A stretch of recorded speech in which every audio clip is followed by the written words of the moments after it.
He was a grand upstanding bantam cock, so brisk and stiff and spry, with springy step and jaunty plume, and a purposeful look in his eye, in his little black blinking eye. I took him to the coop and I introduced him to my 17 wide-eyed hens.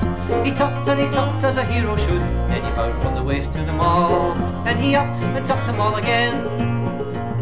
And then upon a piece of my ducks and geese he rudely did intrude, with glazed eyes and gulping mouths they bore it with fortitude, and a little bit of gratitude. He jumped my giggling guinea fowl and forced his attentions upon my 20 hysterical turkeys and a visiting migrant swan, and the bantam plundered on.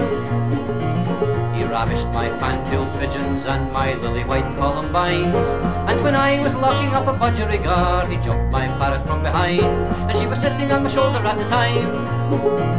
Then all of a sudden, with a gasp and a gulp, he clasped his hands to his head, fell flat on his back with his toes in the air, my bantam cock lay dead, and the vultures circled overhead. What a handsome cock, what a noble brute, what a way to live and die. I was digging him a grave to save his bones from the hungry buzzards in the sky, when the bantam opened up one sly little eye, and he gave me a look and a terrible wink, the way that rapists do. He said, "D'ye see yon big daft buggers up there? They'll be down in a minute or two. They'll be down in a minute or two."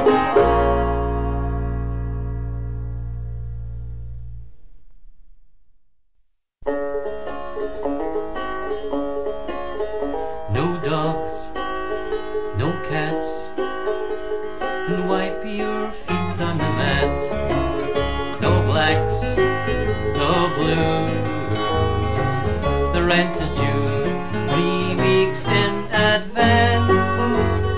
Put it in her hand if you want to stay at Mrs. Kennettelly's. No girls, no men, the doors are locked right on 10. You can't come see me.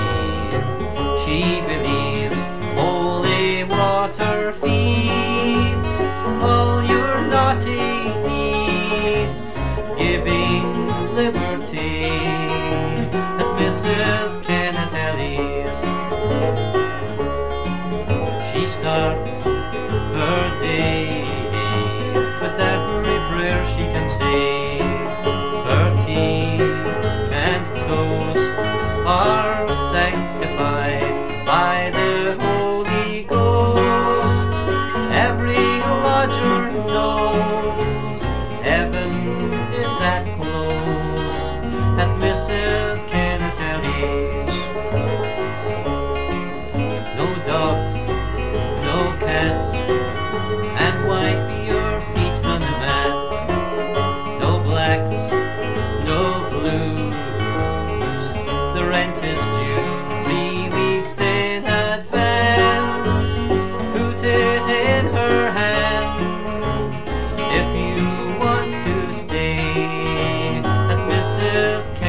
At the turning of the century I was a boy of 5.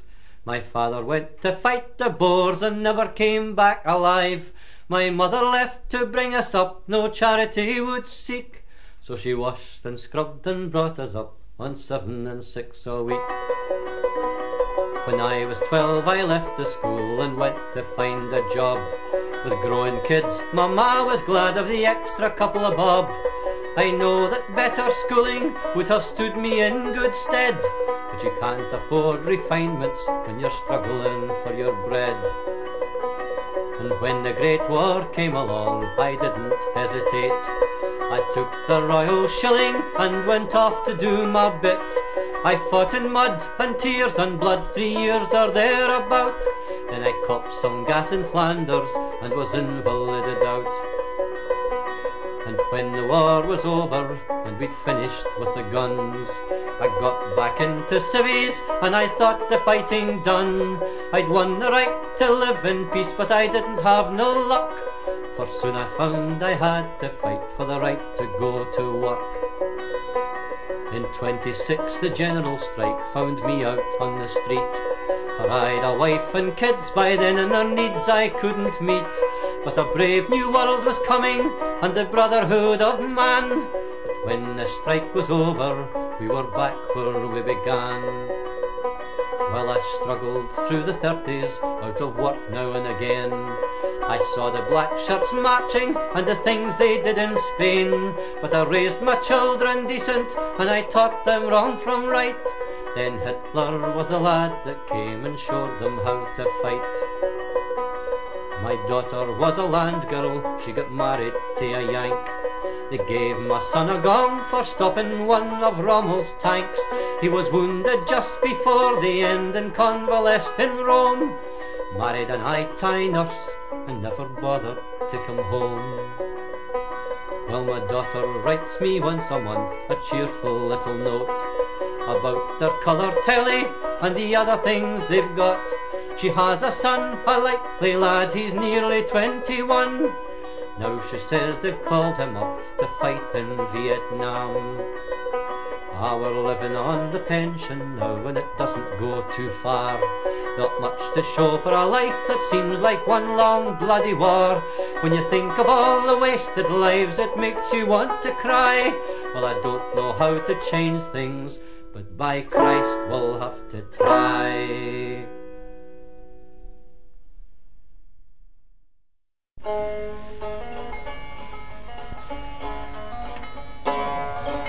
We had some chickens, no eggs would they lay.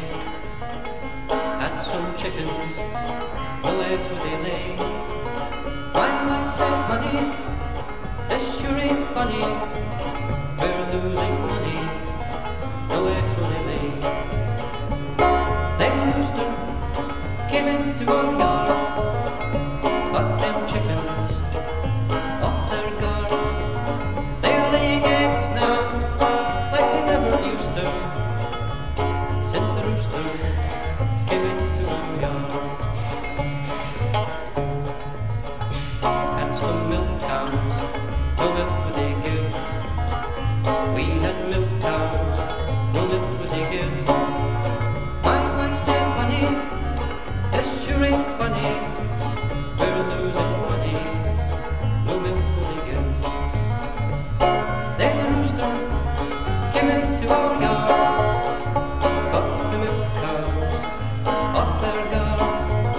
They're giving eggnog like they never used to, since the rooster came into our yard. Had some elephants, no tusk would they grow. We had elephants, no tusk would they grow. My wife said, honey, this sure ain't funny. We're losing money, no tusk will they grow. Then the rooster came into our yard with a ladder, got those elephants off their guard. They're laying eggs now of solid ivory, since the rooster came into our yard. I was singing this song in a club in Town one night and there were some American sailors in the audience. One of them taught me a verse to finish the song, which I hadn't heard before. Actually, I'm not surprised I hadn't heard it, but I'll sing it. He had this rooster, he was so gay. Had a rooster, awfully gay. My wife said, honey, this sure ain't funny. We're losing money, terribly gay. Then a chicken came into our yard.